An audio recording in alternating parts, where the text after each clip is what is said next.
Welcome to Chicago. Summer of 1965. The air was heavy, thick with heat sweat and something no one could name. It started with a single rumor. A boy taken by police on the South Side. No photos, no witnesses, just whispers that moved faster than fire. Before we begin, tell me where you're watching from and what time it is where you are. Because the hour we're about to enter has been waiting for 50 years to be heard. By dusk, the whispers had turned into sound shouts, echoing off brick walls, glass breaking tires, burning. Somewhere between jazz and sirens, between prayer and rage, the city began to breathe differently. The newspapers would call it the riot. But to those who felt the pavement shake, it was something older. Something that had been waiting in silence since chains were first broken and never really gone. Beneath the streetlights, faces glowed with reflection of flame, of faith, of fury. The smell of gasoline mixed with gospel songs, and for a moment, even the wind seemed to listen. A man held up a newspaper, "We must have justice." And by midnight, justice was no longer a word, but a weight in the air. Cameras flashed, catching only smoke. Reporters shouted, recording only noise. But what really happened that night never made the broadcast. Because what was rising wasn't chaos, it was memory. Memory of mothers who once fled Mississippi fields. Memory of men who fought wars abroad only to be caged at home. Memory of promises made and broken again. And in that memory, the rebellion was born. Welcome to Chicago, 1965. Welcome to the night history chose to forget. Welcome to the rebellion they never taught about. August 1965. Chicago stands restless beneath a sky the color of rust. Heat shimmers above the rooftops. The kind that sticks to the skin, crawls into the lungs, and makes the air feel like it remembers. In the South Side, the streets hum with 1,000 small stories, each one quiet, each one burning slow. The Great Migration had promised something better, new beginnings. Steady work, a place to breathe. But by the mid-60s, the dream had soured into something else. Brick walls crowded tenements and invisible borders that divided one neighborhood from the next. Bronzeville, once called the Black Metropolis, still carried the heartbeat of pride and jazz, but its edges were tightening. Factories had closed, jobs had vanished north, and the L train overhead carried more ghosts than passengers. Every morning, women walked in lines toward downtown uniforms. Pressed shoes, polished faces, set in quiet grace. They cleaned offices they were never allowed to own, swept marble floors that reflected someone else's name. In the evenings, they returned home through alleys lined with broken bottles and soft gospel songs leaking from church basements. Children played in hydrant water, their laughter echoing off faded murals of heroes long forgotten. Men sat on stoops reading old newspapers, tracing headlines with fingers hardened from work that no longer existed. The city called them residents. But the maps, the real ones, the ones drawn in boardrooms, called them something else. Red zones, restricted areas. The color of warning, the color of walls without gates. Banks would not lend here. Developers would not build. And so the people built what they could. Families, churches, corner stores, tiny sanctuaries that stood like prayers made of brick. Inside those walls, the rhythm of life refused to break. On Sundays, the pews overflowed, the air thick with perfume, starch, and hope. Voices rose in harmony, calling out a freedom the city had yet to deliver. On Saturdays, the barber shops buzzed with talk of politics and music. Malcolm Sam Cooke, the war in Vietnam, the latest word from Selma. Someone always said, "It's coming north next." And everyone knew what it meant. Still, the nights held their own kind of beauty. Streetlights flickered gold across brick facades. Radio stations drifted from porch to porch, carrying the sound of trumpets and truth. The music was survival jazz, blues, and soul stitched together like a heartbeat that refused to stop. But beneath the melody, a quiet vibration lingered, something raw, something waiting. The city government called for calm. But calm in Chicago was just another word for silence. For every protest that rose, there was a hand to push it down: a landlord, a foreman, a cop with a baton. And for every promise written in ink, there was a door that stayed locked. By the time the heat wave came that August, the patience had thinned to smoke. Every evening thunderclouds gathered, but never broke. The air itself seemed to whisper warnings, as if the sky knew what the city refused to see. In the apartment blocks near 63rd and Cottage Grove, radios stayed on, even when the power flickered. People waited for news, for something, anything that might explain why the tension in the air felt like it had a pulse. There were whispers of marches, meetings in church basements, preachers talking about dignity, about rent strikes, about police raids that never made the papers. Some said the young were getting reckless. Others said they were getting brave. In the back rooms of record stores, leaflets were printed by hand, messages of unity, of resistance, of love and anger, folded together. Ink-stained fingertips that once played trumpets and drums, the music had changed key. Beyond the neighborhoods, the city still glittered. Downtown, the magnificent mile shone with wealth, untouched by the smoke rising from the south. Tourists walked past store windows glowing with perfume and silk, never hearing the echoes of the same city only miles away. Chicago had mastered the art of looking prosperous, even while it bled beneath the surface. But those who lived in the South Side could feel the fault lines, the cracks underfoot, the tremor in daily life. A single look from a patrol car could turn a street silent. A single arrest could light a match. And everyone knew it, though no one said it aloud. In the evenings, when the heat softened and the sky turned the color of ash, the older folks sat outside with fans made from church programs telling stories. Stories of when they came north, when they believed the train tracks led to freedom. Stories of cousins who never made it out of Mississippi. Stories of ghosts that followed them. Still ghosts of fields of overseers, of songs they no longer sang but never forgot. They told them softly, as if the city itself might be listening. And maybe it was. Because on those same nights, somewhere between those stories and the hum of traffic, a sense of inevitability settled in the feeling that history was circling back. Every injustice left unfinished had a way of returning, wearing a new face, speaking a new language, but carrying the same weight. The younger generation felt it strongest. They had grown up between sermons and slogans, between hope and hunger. They were too young to forget, too old to pretend. And now, in the heat of 1965, they were ready to answer the question the city had been asking for decades. What happens when a people who have nothing left to lose decide to remember? Chicago did not yet know it was standing on the edge. But the signs were everywhere, in the boarded windows, in the slow boil of frustration, in the tired eyes of those who still believed change could come peacefully. The city's own heartbeat had started to sync with the rhythm of protest, slow, steady, inevitable. And as the sun dropped behind the skyline, turning the sky to bronze, a single truth hung in the air. This was no longer the Chicago of postcards and jazz clubs. This was the Chicago of consequence, where every corner held a story, and every shadow carried a name the city had forgotten. History doesn't arrive all at once, it seeps. Through cracks in the pavement, through the silence of official reports, through the trembling voice of a woman remembering the night her son didn't come home. And here in the simmering quiet of August 1965, it was already beginning to speak again. Because every city has a night it can't erase. For Chicago, that night was coming. And when it came, it would not knock, it would break the door. History likes its stories tidy, lined up in columns stamped with dates signed by men in offices. But the record of Chicago, 1965, the rebellion that no classroom ever mentioned, was written in margins on cheap paper in the handwriting of the unseen. City reports said civil disturbance. Police memoranda spoke of Negro agitators.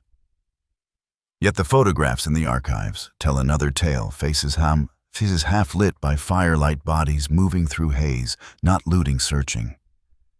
For breath, for space, for acknowledgement.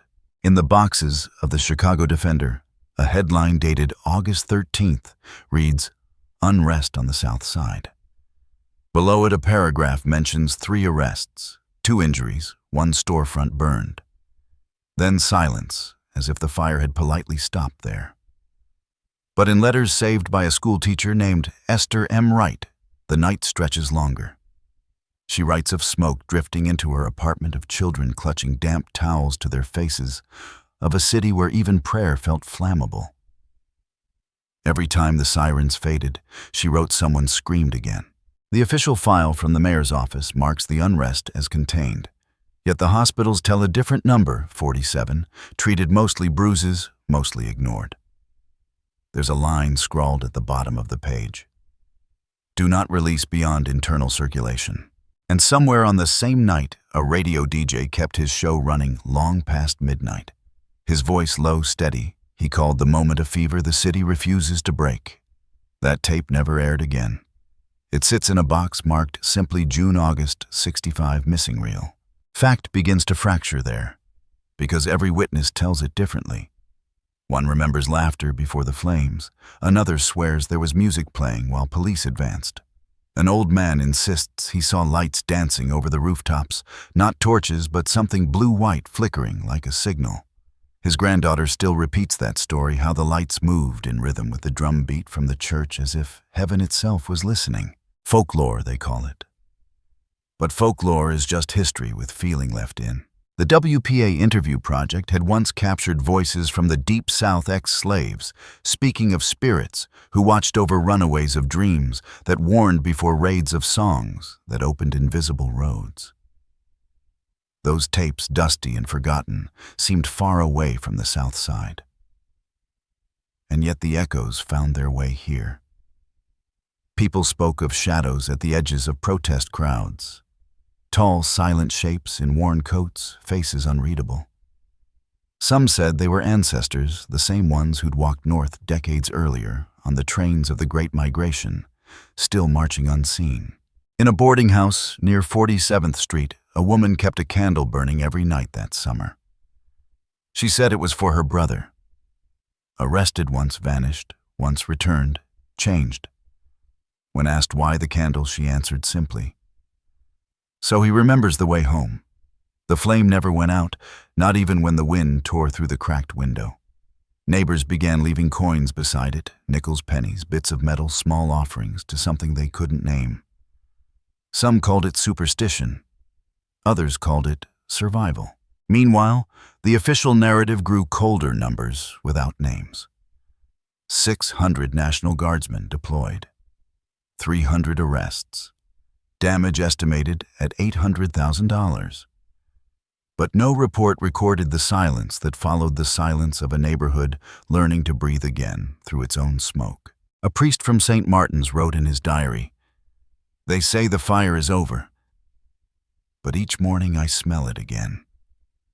Maybe it's not in the air, maybe it's in us." That sentence never reached the newspapers.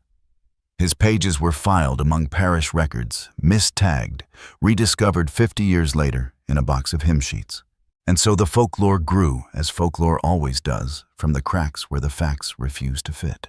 Children told stories of a boy who could walk through flame without burning a messenger. They said who appeared before the worst night's eyes reflecting sirens. Mothers told of a woman in white who stood at the end of Cottage Grove just before dawn, humming the same tune every night the fires spread. They said if you listened close, the melody was an old work song one sung in the fields before freedom came, a warning or maybe a reminder. History doesn't record her, but memory does. In the archives, one blurred photo survives, a white dress in motion, no face visible. The caption reads simply, "Unidentified participant, August 12, 1965. Was she real? Or was she something else? A convergence of grief and belief born from a century of holding breath, no one can say. But for those who saw her, the memory never left. And that is where the 2 layers intertwine, the paper and the pulse. The Freedmen's Bureau once wrote that freedom required proof of behavior. A century later, Chicago demanded the same order. First justice later. The same logic, the same language repainted in bureaucratic gray. Each report filed that Summer carried the ghost of the old plantation ledger inventory of bodies, property damage, but never soul.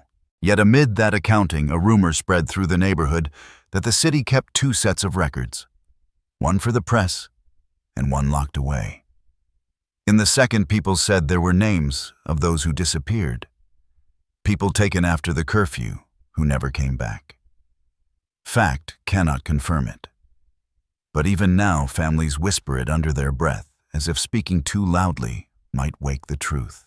And then there were the dreams. Across the South Side, people reported them, dreams of trains, with no conductor, of water flooding streets that should be dry, of a voice calling names that had been erased. An old jazz musician swore he saw a line of soldiers marching down State Street in silence. Their uniforms tattered, their faces lost to shadow. He said they looked like they'd been marching a very long time. A friend asked him how he knew they weren't real men. He replied, because they didn't cast shadows. And the city lights passed right through. In folklore, that regiment has a name now, the Silent Marchers. Some say they appear whenever injustice repeats itself, when blood returns to the pavement. And that night, August 1965, many claim to have seen them again, a procession beneath the smoke boots, striking rhythm no drum could match. The official version says nothing about soldiers, but it lists unexplained footprints found in alleys after the fires, tracks too many to belong to the counted crowd. Folklore doesn't ask permission to exist. It grows wherever the truth is missing. By September, the papers had moved on. The television anchors smiled again. But the stories stayed circulating in barbershops, whispered in pews, humming beneath jazz riffs and church bells. They said the rebellion had left something behind. Not ruins, but remembrance. The kind that doesn't fade, only changes form. And so, when the city slept, the folklore worked its way into brick and bone. It lived in the echoes of passing trains, in the spaces between sermons, in the small tremor that came each summer, when heat and memory met again. Fact says the rebellion ended in 4 days. Folklore says it never ended. It just learned to hide its fire until the next name, the next siren, the next summer. Between those two truths, Chicago still breathes a city balanced between record and myth. Always waiting for someone to listen long enough to hear both at once. Because the rebellion wasn't only a moment, it was an inheritance. One written in documents and dreams alike, each feeding the other, each demanding to be remembered. And if you walk those streets today, if you stand at 63rd and Cottage Grove when the night grows heavy, you might still feel the air tremble like it's holding its breath, waiting for history to finish what it started. It always begins quietly. A flicker, a tremor, something too small for headlines until it isn't. The rebellion in Chicago did not end with smoke. It lingered in whispers, in files left unsigned, in stories told softly over kitchen tables. And then, one by one, the city began to feel it again. Little ruptures that refused to heal. The first came only weeks after the fires were declared contained. A man named Henry Tate, 34, father of 2 postal workers, was last seen walking home from the late shift on 61st Street. Police report, subject missing, presumed runaway. His wife Evelyn filed 3 complaints, none answered. Neighbors said they heard music that night, an old gospel rhythm from somewhere far down the block, even though no radio was on. A child swore he saw a man walking through the intersection just before dawn, shirt torn, hands open, moving like he was searching for something. By morning, the street was empty again, save for a single shoe burned at the edge. Fact says missing person. Folklore says the city took him back. One of the silent marchers reclaimed their own. A month later, another file, unidentified disturbance, 47th and King Drive. Witnesses reported a strange light hovering above the street after midnight, followed by a sound like a slow drum beat.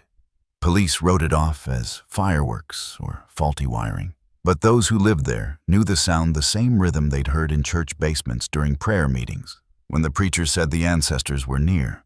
Some said the light moved in patterns, slow, deliberate, like footsteps crossing water. And then came the third. October 1965. A school collapsed in the Black Belt district after a minor explosion in the boiler room. No casualties, the papers claimed, only minor injuries. But in the teacher logs salvaged later, one name kept appearing in the margin: Henry Tate. Written in different hands over different days, as if someone couldn't forget. The city called it coincidence. Folklore called it a message that names never vanish, they echo. By winter, fear and fascination intertwined. Each night felt like the city was holding its breath, waiting for the next spark.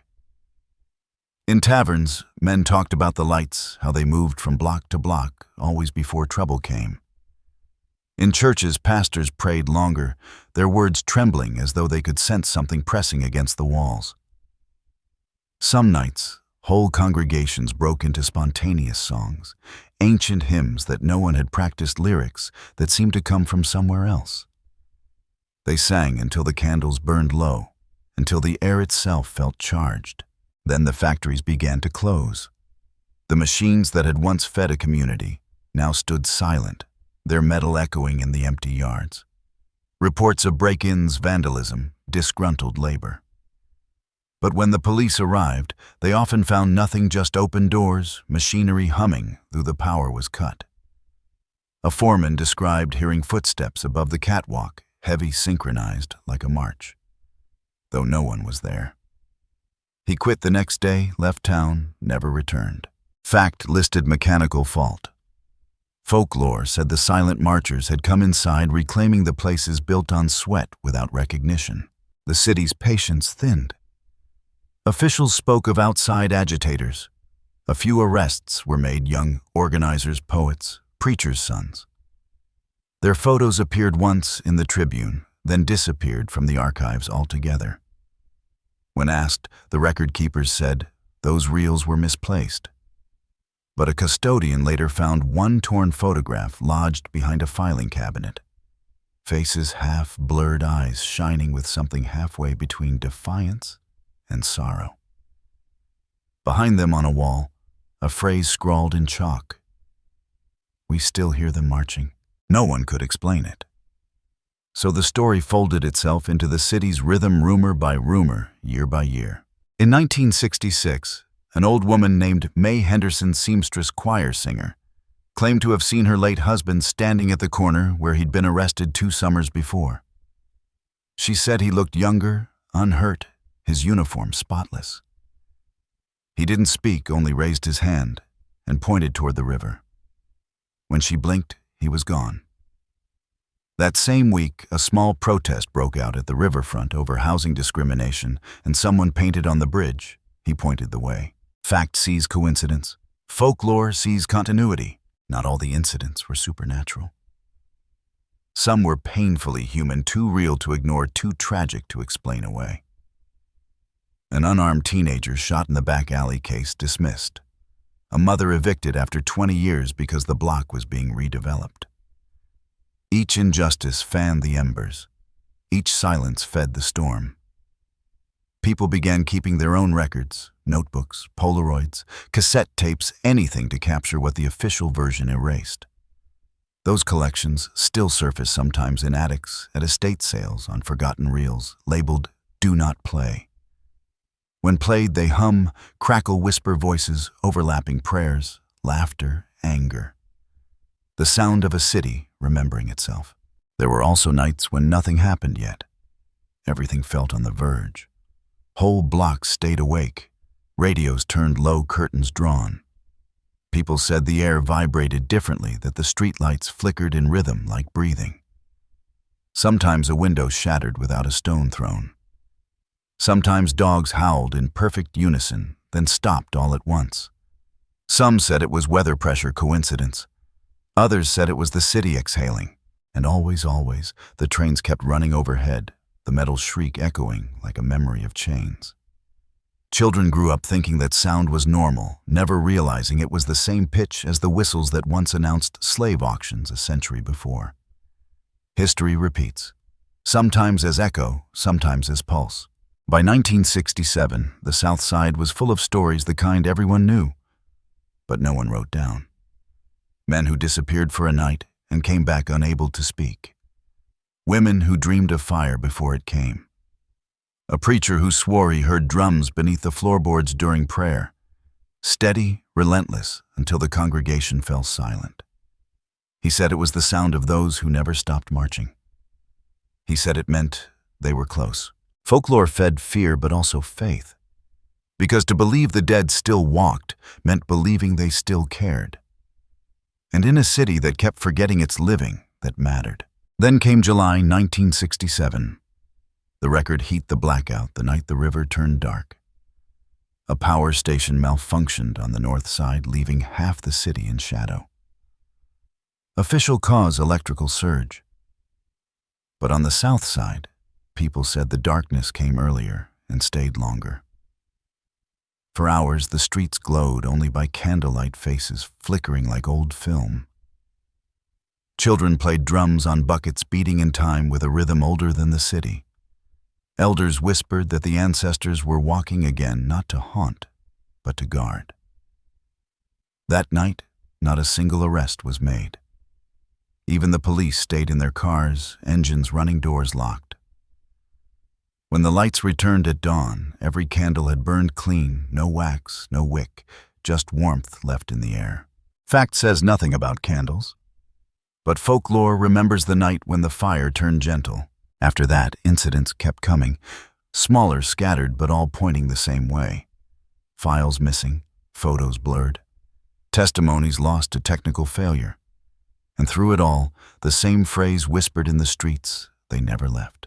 Somewhere in City Hall, a clerk began keeping her own diary names of those gone missing scraps of conversations overheard in the corridors.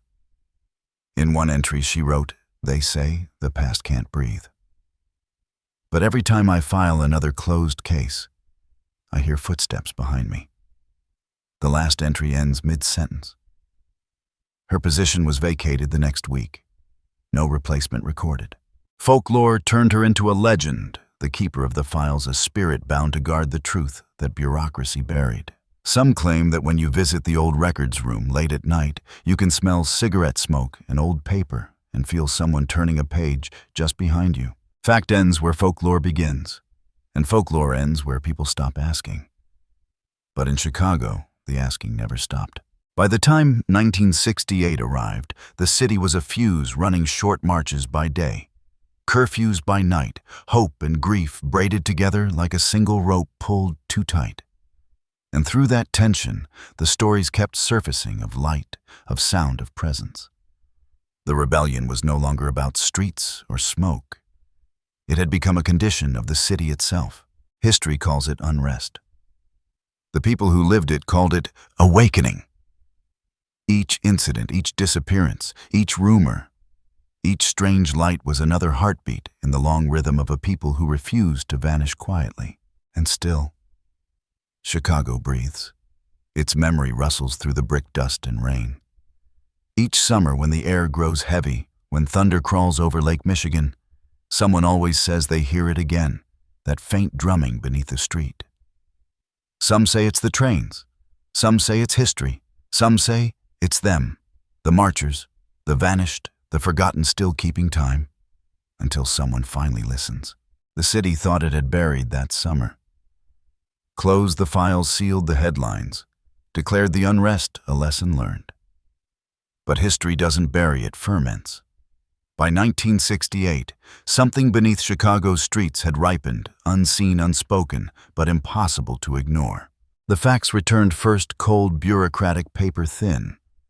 In the archives of the Illinois Commission on Human Relations reports began to surface small anomalies, little fractures in the record.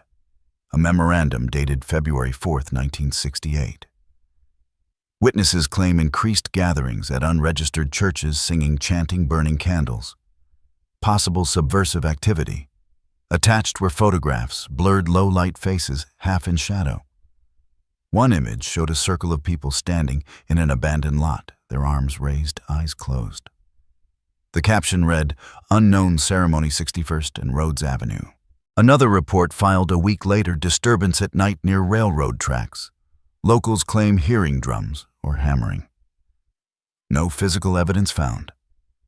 The officer who wrote the report never returned to duty. His resignation letter was one sentence: they were keeping time. Official language struggled to describe what it could not name churches without pastors' sermons, without pulpits, music, without instruments. The city called them unauthorized assemblies. The people called them watch nights, nights to remember the rebellion, nights to call the names of those who vanished. At those gatherings, the stories came back. Henry Tate's missing body, May Henderson's vision, the silent marchers on the riverfront. Each name spoken aloud was followed by a silence that hummed a breath that did not belong to the living. Some swore they felt the air thicken, as if something unseen had drawn near.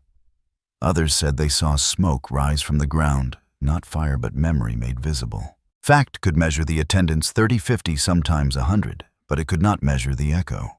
In one recovered tape from that year, labeled Church Basement April 12th, a woman's voice leads a congregation in song.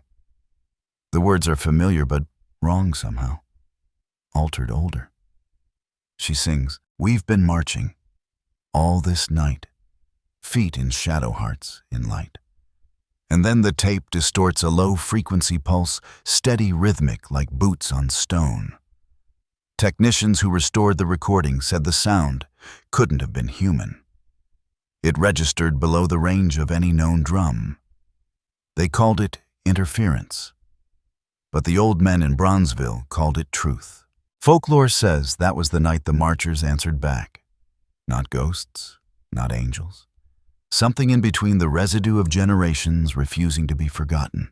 Another document, June 1968 testimony from a social worker named Ruthie Moore. She writes of visiting a housing project after complaints of chanting in the stairwell. She found 3 children sitting in a circle, humming in unison. When asked what they were doing, one replied, "Listening for Grandpa's footsteps." Ruthie noted that all 3 children's grandfathers had served in the 10th Cavalry, the Buffalo Soldiers long dead before they were born. Her final line reads, "The sound was not in my ears, it was in the walls." By then, even the newspapers grew uneasy. A short column in the Daily News read, "Reports of strange gatherings on the South Side folklore meets unrest." The article was printed once, then pulled from circulation. Later copies were found in dumpsters behind the Tribune building, each with the same section blacked out, the last paragraph. What it said, no one knows. But rumor claims it named the same thing the people had whispered all along, that the rebellion's dead were walking not to haunt, but to guide. Fact, clear, dated, documented, begins to blur there. But what follows is just as real. In July 1968, as riots broke out nationwide after King's assassination, Chicago braced for chaos. Yet in certain neighborhoods, something different happened. On the same night the fires should have reached Bronzeville, a rain began, brief, soft, and perfectly timed. Witnesses described it as warm, almost luminous, falling only on the burned blocks of the year before. The next morning, not a single matchstick was lit. The newspapers called it fortunate weather. The churches called it grace. Folklore called it the marcher's mercy. In oral histories recorded decades later, people spoke of that rain, how it smelled of iron and smoke, how it seemed to hum with a tune no one could place. An old man laughed when asked if he believed it. He said, "Son, that wasn't rain. That was them saying, not yet." Meanwhile, the government grew nervous. A confidential memo from the Office of Civil Defense lists potential psychic unrest among Negro populations with historical trauma. It recommended surveillance of unusual religious activity. One margin note reads simply, "Subjective phenomena increasing impossible to control narrative." That file, too, disappeared from official archives. Folklore remembers what files forget. It says that during those months, elders began passing down old songs, spirituals that hadn't been heard since the plantation songs meant to call the lost home. Late at night, through open windows, voices would drift rough, trembling, yet full of power. Didn't my Lord deliver Daniel? Then why not every man? Neighbors said the lights would flicker when they sang. Some said shadows gathered near the doorways, listening. Some said the shadows sang back. And then there were the dreams. Always the dreams. A woman in Englewood dreamed of a map burned into her kitchen wall, a line from the south side to the Mississippi Delta glowing faint red. A boy dreamed of a train filled with nameless passengers, faces hidden humming in harmony. He woke up with soot on his hands. Doctors said it was residue from old paint. But his grandmother just nodded and whispered, "He's touched the road."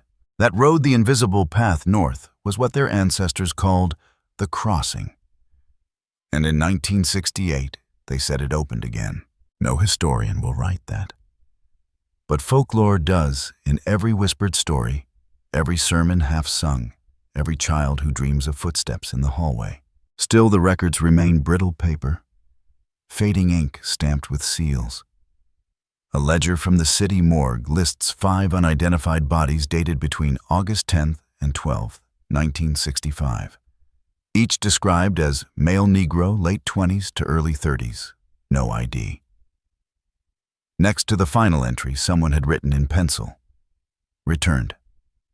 The handwriting doesn't match the coroner's. When the file was digitized decades later, that word vanished, erased in the scan, though the indentation remains. Folklore clings to indentations, to absence, to the shape of something once there. And so the rebellion evolved no longer an event, but a living pattern. Each generation felt its pulse, heard its echo, saw its flicker in the corner of the eye. Each time injustice rose, the marchers stirred, not seen but sensed, like static in the blood. By 1970, officials stopped filing reports altogether. Too many unexplained anomalies, too many clerks quitting. The archives closed for reorganization. But the people knew better. They said the marchers had found their rhythm again, that every city built on forgotten graves would someday have to dance to it. And when the city tried to pave over the old riot blocks, new asphalt, new lights, the machinery failed 3 times. Engines seized asphalt, cracked before cooling. Foremen blamed pressure lines. Folklore blamed memory, the ground, remembering heat, rejecting amnesia. No one built there for another decade. Fact insists there are reasons: soil shifts, wiring faults, coincidence. But sometimes coincidence sounds too much like confession. And even now, those who listen carefully claim to hear it, that same slow rhythm. Beneath the traffic, beneath the trains.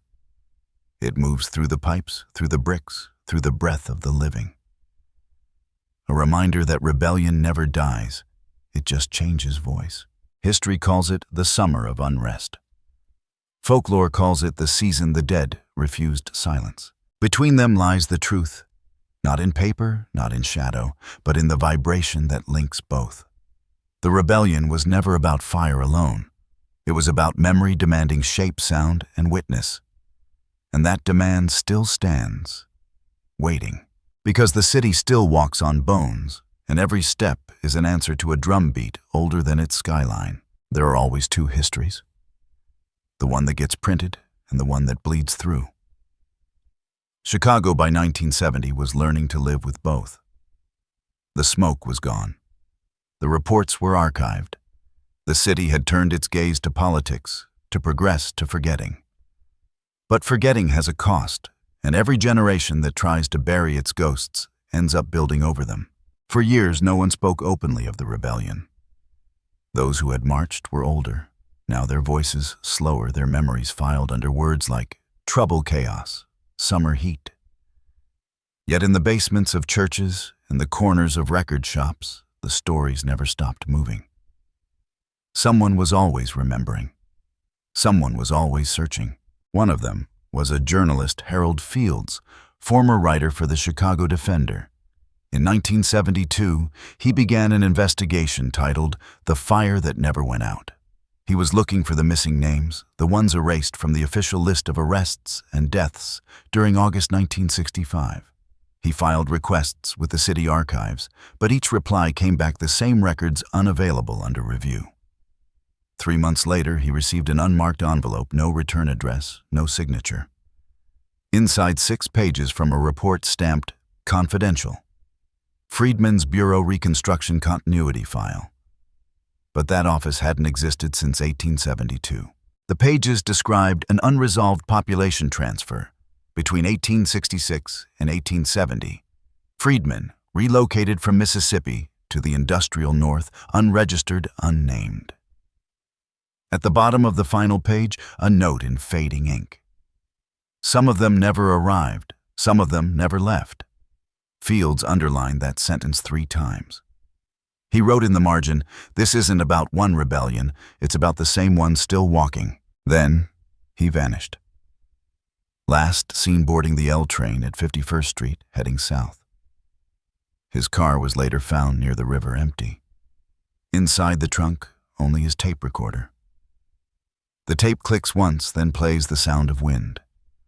After 30 seconds, faintly a voice whispers, "Keep marching."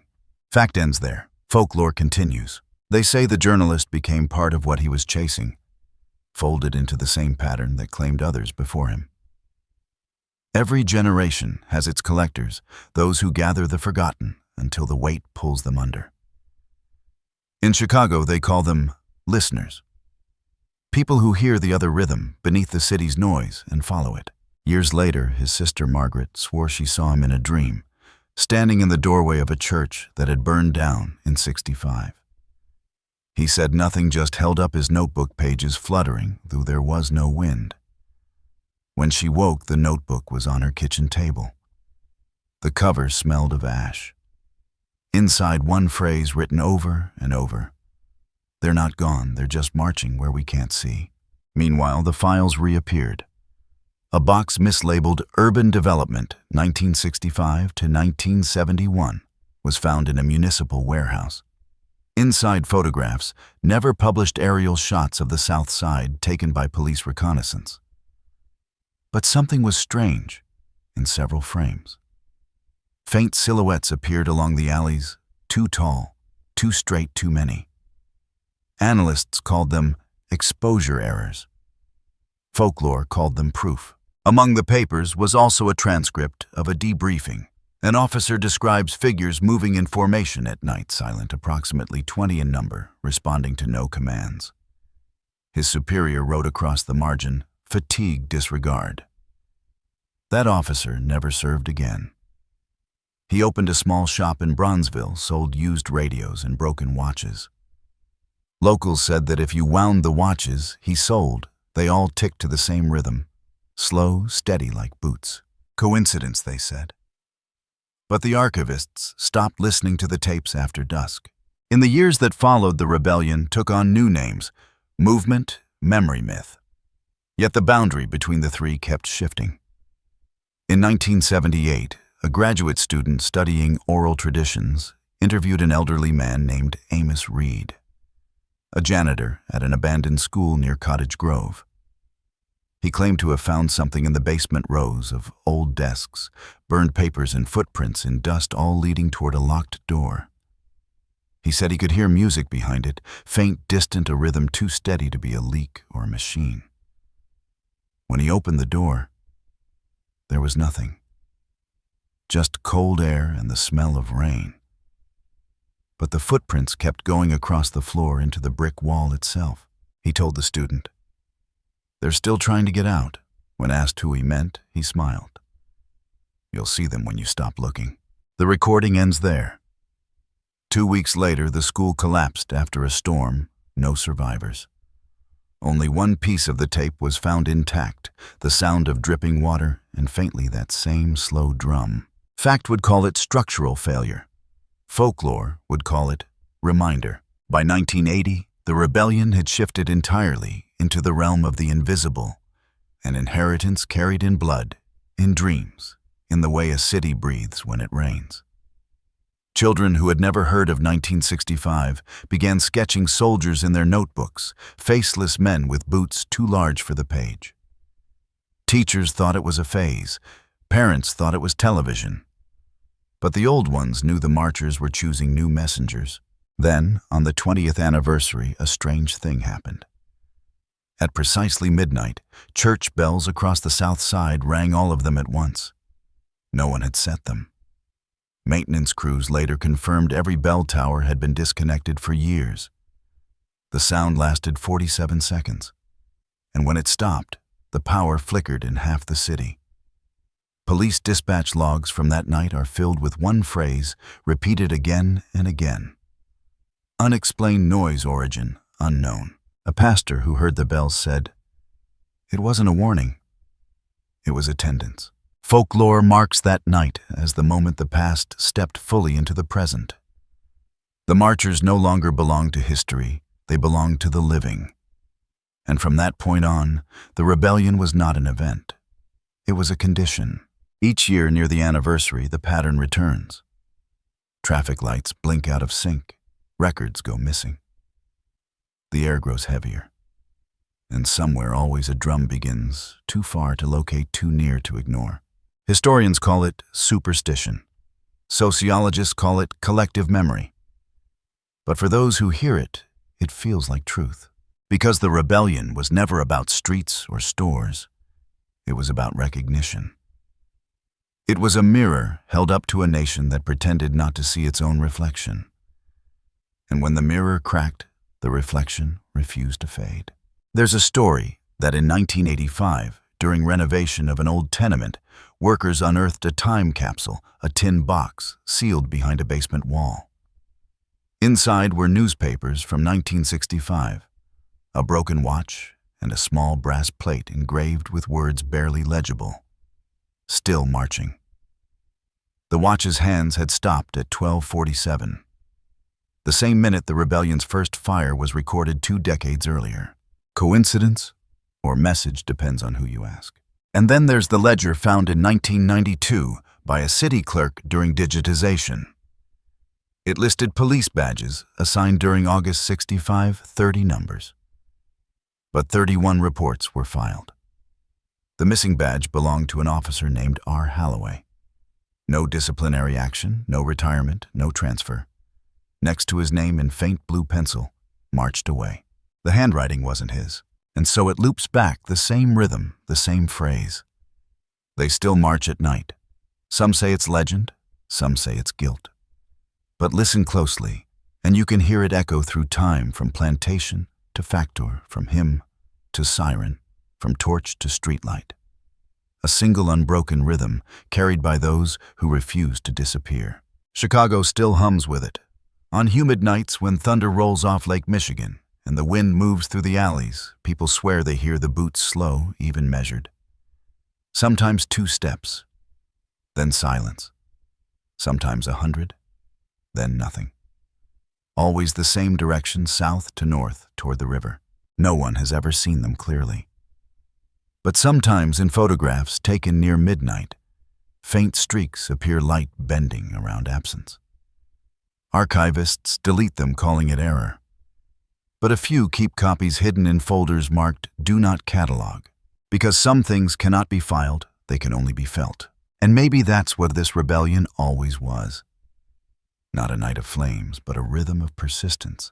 Not ghosts, not miracles, but the sound of justice learning to walk again. They say if you stand by the river long enough, you'll hear it, the same beat from 1965.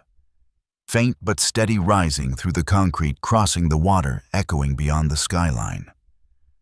And if you listen long enough, you'll realize it's not just them marching. It's us. All of us carrying what they started, finishing what they couldn't.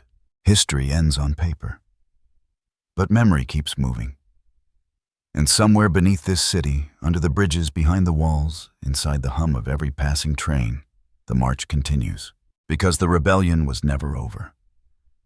It was only waiting for us to catch up. The city moves on. At least that's what they say. They build new towers, new highways, new stories, because progress loves the sound of forgetting. But memory doesn't vanish when the skyline changes. It hides, in walls and songs, in the breath between generations. The rebellion of 1965 became a ghost story told only in fragments, in the sigh of a train, in the way the rain smells on summer pavement. Children born decades later would hear the name Bronzeville and not know why their grandparents' eyes turned distant when they said it. They would grow up walking the same streets, hearing the same sirens, never realizing that every echo they stepped on had already been lived before. The archives call it an episode. But for the people who carried it, it was a season that never ended. Every August, when the heat returns and thunder rolls off the lake, the air thickens again, as if the city itself remembers what it once tried to silence. A new generation began asking questions. Students, artists, journalists, people who'd inherited only the silence and decided to break it. They dug into the archives, opened the sealed boxes, found documents stamped confidential long after they should have been public. Reports without names, lists without numbers, files stamped with dates that didn't exist. A puzzle missing its center. And every time a piece fit, another went missing. One archivist said quietly, "It's like the story rearranges itself when we get too close." Another whispered, "Maybe it's not rearranging, maybe it's alive." Fact insists on stillness, but folklore breathes. The people who came searching were never alone. Sometimes when they worked late, they'd hear footsteps in the stacks, paper rustling where no wind could reach. Sometimes a page would slide out on its own landing, open on a single phrase, fate unknown. The phrase appeared in dozens of documents, reports, casualty lists, census ledgers stretching back to the 1800s. Always the same handwriting, always the same curve of the F. Scholars call it coincidence. Folklore calls it a signature. And maybe that's the truest thing about history, that it signs itself again and again, until someone notices. By the 1990s, the old tenements of the South Side were gone, bulldozed, paved, replaced with clean glass and polished steel. Developers promised a new era, but the ground below them still remembered. Construction crews reported hearing drums at dawn, machines stalling for no reason, photographs coming out blurred though the air was clear. One foreman quit mid-shift saying, "I'm not building on bones." When they tore down the last church that had survived the fires of '65, the workers found something in the cornerstone, a sealed tin cross inside it, a folded piece of cloth. It was a small hand-sewn flag, red, faded to brown, stitched with 3 words, "We are still." The city's museum took it, but the display never opened. Every time they tried to light the case, the bulb shattered. Now the flag sleeps in storage, its thread too delicate to move its message, too alive to die. And yet, amid all the ruins, life kept flowering in the cracks. Artists turned the stories into murals, their paint bleeding into brick like veins, reconnecting. Musicians mixed the old spirituals with jazz and hip-hop, sampling the same field songs their ancestors once sang into chains. Each beat, each color, each note a reclamation of rhythm, the same rhythm that once burned the sky. Because rebellion at its root isn't about anger, it's about memory that refuses to be erased.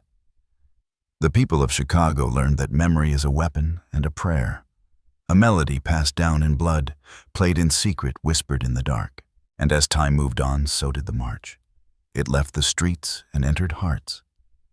It crossed generations like a shadow that never left the light. Every protest, every chant, every raised fist, since you can hear their footsteps underneath. They keep time for the living. Folklore says the marchers still come back every 50 years.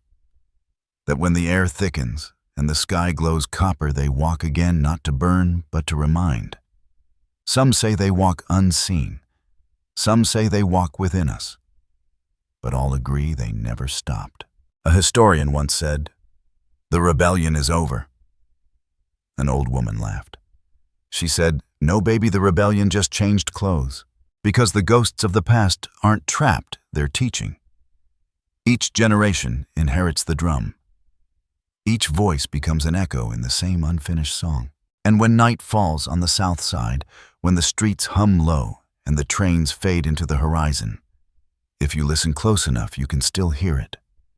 That heartbeat beneath the concrete. It's not haunting. It's persistence. It's history breathing, moving, calling. There's a myth that one day the march will stop, that justice, when it finally arrives, will let the city sleep. But the truth is gentler and harder. The march was never about arrival. It was about staying in motion, because to stop is to vanish. And they, the forgotten, refuse vanishing. Chicago stands now tall, shining alive. But listen between the sounds of progress, between siren and jazz, between prayer and protest, and you'll hear it the same steady rhythm. Not loud, not desperate, just certain. The rebellion never ended. It became the city's pulse. It hums in the bricks, in the bridges, in the breath of the living. It hums whenever someone says, "I can't breathe," and someone else answers, "We remember." History calls it 1965. But the people who live inside its echo know better. They call it forever. And if you stand by the river at dusk, where the lights of downtown blur against the water and the wind carries the faint smell of rain and smoke, you might feel it too. The faint vibration beneath your feet, the slow, deliberate rhythm of footsteps. They move north, always north, toward the unseen horizon. You'll want to look, but don't. Just listen, because the moment you hear it, you're part of it. The marchers aren't a story. They're a memory remembering itself through you.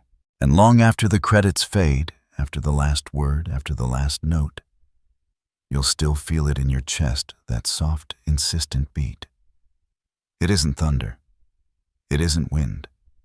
It's the sound of time. Still marching. You've just heard a file from a history that never closed. Follow the next voice, because the past isn't past. It's waiting.